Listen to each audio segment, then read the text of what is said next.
Hello dear student, previous lecture में हमने discuss किया था गाज़ेस लॉ को और आज हम डिस्कस करेंगे application of Gauss's law. Gauss's law के क्या क्या एप्लीकेशन है। तो गाज़ेस लॉ जो है बेसिकली हम यूज़ कर सकते हैं इलेक्ट्रिक फील्ड ई को मालूम करने के किसी भी चार्ज डिस्ट्रीब्यूशन के लिए। चार्ज डिस्ट्रीब्यूशन तो इसको मालूम करने के लिए यानी ई को इलेक्ट्रिक फील्ड को मालूम करने के लिए आप गाज़ेस लॉ को यूज़ कर सकते हैं। तो हमारे पास इसमें 3 केसेस हैं। तो पहला हमारे पास केस है कंडक्टर है और कंडक्टर के आउटर सरफेस पे जो है वो पॉजिटिव चार्ज जो है वो डिस्ट्रीब्यूट है। तो हम ये देखना चाहते हैं कि इनसाइड द जो कंडक्टर है वहाँ पे फिर इलेक्ट्रिक फील्ड क्या होगा। तो यहाँ पे हमने गाशियन सरफेस बनाई है, हमारे पास गाशियन सरफेस है, ये गाशियन सरफेस है। तो इस गाशियन सरफेस पे इलेक्ट्रिक फील्ड क्या होगा। तो जैसे आप देख सकते हैं कि इनसाइड जो गाशियन सरफेस है वहाँ पे हमारे पास जो चार्ज है वो कोई चार्ज नहीं है। तो उस सूरत में फिर इलेक्ट्रिक फील्ड क्या होगा।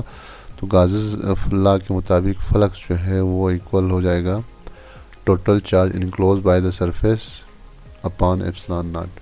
तो यहाँ पे फ्लक्स जो हमें मालूम है E product of A Q upon epsilon naught. अब चूँकि यहाँ पे ए जो है वो ज़ीरो नहीं हो सकता, तो यहाँ पे अल्टीमेटली ई ज़ीरो होगा। ई क्यों ज़ीरो होगा, क्योंकि यहाँ पे क्यू ज़ीरो है। तो डेट्स मीन कि यहाँ पे क्या होनी चाहिए, ई जो है वो ज़ीरो होगा। तो पहले केस में क्या हुआ जी, कंडक्टर उसके सरफेस पे अगर चार्ज डिस्ट्रीब्यूट है पॉजिटिव, तो उसके इनसाइड द जो गाशियन सरफेस है वहाँ पे इलेक्ट्रिक फील्ड इंटेंसिटी ज़ीरो हो जाएगा। दूसरे केस की जानिब हम जाते हैं एप्लीकेशन पे। तो दूसरा जो हमारे पास केस है वो है charge on the surface of a hollow conductor.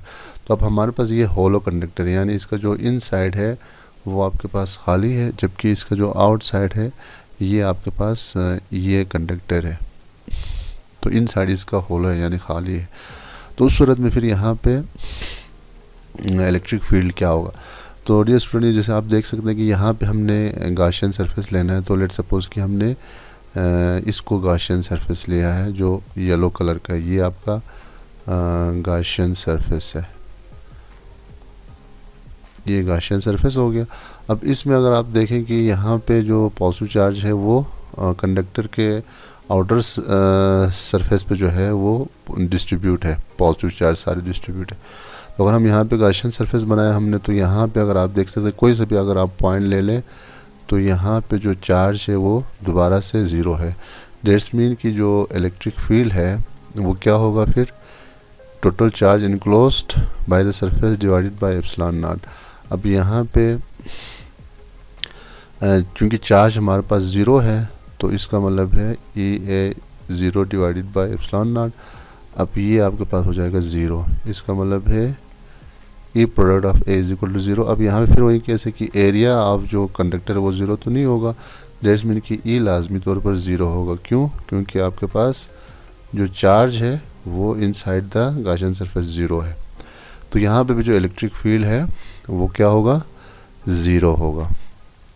उसके बाद तीसरा जो हमारे पास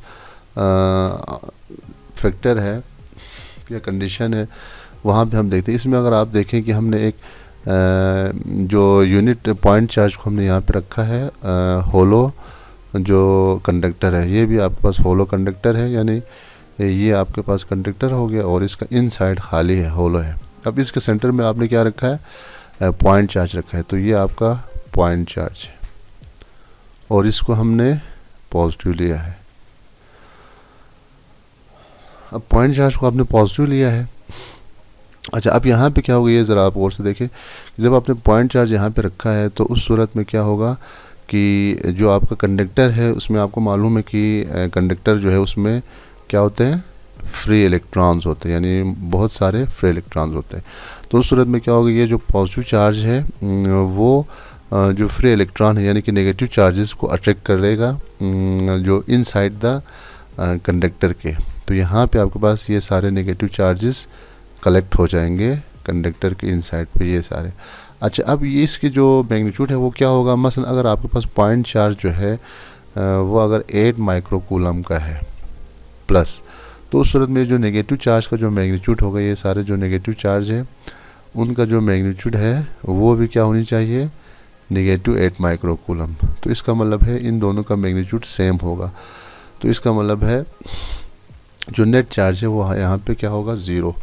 अब यहाँ पे फिर हम देखते हैं कि जब नेगेटिव चार्ज यहाँ पे डिस्ट्रीब्यूट हो जाएंगे तो equal amount of positive charge outer surface पे डिस्ट्रीब्यूट हो जाएंगे। क्यों? क्योंकि जो आपका कंडक्टर है वो बजात खुद क्या है, न्यूट्रल है, तो इसलिए same amount of negative charge बाहर साइड पे डिस्ट्रीब्यूट हो जाएंगे। अच्छा, अब यहाँ पे फिर हम गाशियन सरफेस लेते हैं। ये जो नेगेटिव जो हमने लिया है ये आपका गाशियन सरफेस है। अब इस गाशियन सरफेस में अगर आप देखें तो यहाँ पे हमारे पास नेगेटिव चार्ज भी है और ये यूनिट पॉजिटिव चार्ज है। तो इसका मतलब है हमने अभी देखा कि लेट सपोज़ कि आपका यूनिट पॉजिटिव चार्ज है तो इसका जो मैग्नीट्यूड है वो माइनस जो हमारे पास चार्जेस पड़े हुए हैं, जितने भी इनर सरफेस पे चार्जेस हैं उनका मैग्नीट्यूड के इक्वल है। तो इसका मतलब है जो आपका नेट चार्ज है वो क्या हो जाएगा डियर स्टूडेंट, 0 हो जाएगा। तो यहाँ से अगर आप इलेक्ट्रिक फील्ड की वैल्यू मालूम करें तो फ्लक्स इज इक्वल टू हो जाएगा total charge enclose by this surface, Gaussian surface, divided by epsilon naught. तो यहाँ से E product of A is equal to Q। अब टोटल चार्ज यहाँ पे क्या है डियर स्टूडेंट, 0, क्योंकि गाशियन सरफेस का भी हमने देखा कि जो नेट चार्ज है वो 0 है। तो इस सूरत में ये 0 divided by epsilon naught is equal to 0।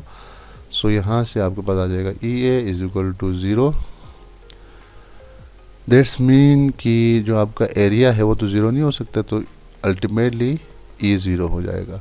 तो इसका मतलब ये होगी कि अगर आपके पास एक होलो कंडक्टर है और उसके अंदर आप एक पॉइंट चार्ज रखते हैं तो उस सूरत में अगर आप ये गाशियन सरफेस ले लें तो इस सरफेस के लिए जो इलेक्ट्रिक फील्ड होगा वो क्या होगा डियर स्टूडेंट, 0 होगा। तो इस तरह जो है आप गाउस लॉ को अप्लाई कर सकते हैं। और गाउस लॉ के बारे में अगर आपने जानना है तो मैं डिस्क्रिप्शन में और आई टेप में इसका लिंक दे देता हूँ, आप वहाँ से गाउस लॉ को डिस्कस कर सकते हैं। अगले वीडियोस में हम इसके मज़ीद एप्लीकेशन को डिस्कस करेंगे। तब तक के लिए हमें इजाज़त दीजिए। चैनल को लाइक करें, सब्सक्राइब करें और शेयर करें। कोई क्वेश्चन है इससे रिलेटेड तो आप कमेंट्स में आप शेयर कर दें, पूछ लें, तो हम उससे रिलेटेड वीडियो अपलोड कर देंगे।